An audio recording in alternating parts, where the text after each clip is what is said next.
how to fix your control center not working on your iPhone. So you can try this following step to resolve the issue. So first step is that you have to check for the restriction.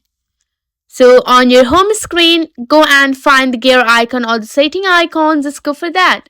Once you are here, look for this option called screen time.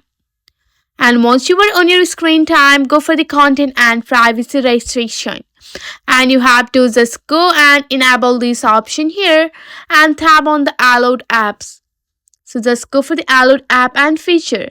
Ensure that the control center is turned on too. Look for the option of control center. So you have to just go and turn that option on. Also, a simple restart can often fix minor glitches. Hold down the power button and the volume up button at the same time until the slide power off menu appears.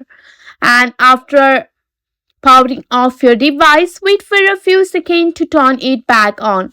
So you have to long press on your power button to turn back on your iPhone until you see the Apple logo appear on your display screen. So once you have successfully restarted your device, sometimes all software work may cause control center issue.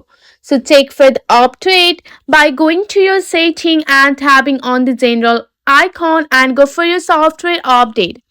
So if an update is available, just go and install it.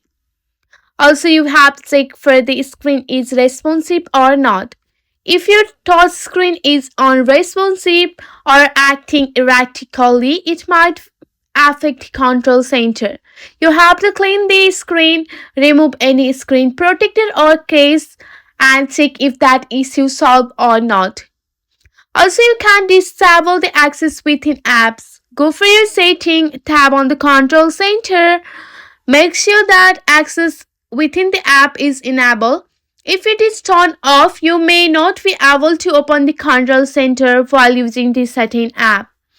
If none of these steps work, you can try resetting your setting, which won't delete your app or data but will reset the system setting like Wi-Fi password, wallpaper, and privacy setting. Go for your setting, tap on the general option, scroll down, go for your reset iPhone, tap on the reset option and just go for the reset all setting and enter your passcode. So that's it. I hope that this video will be helpful for you. And if the issue continue after trying all this step, there could be a different issue with your device and it might be necessary to contact to the Apple support or the Apple store for further assistance. So I hope that this video will be helpful for you. Thanks for watching.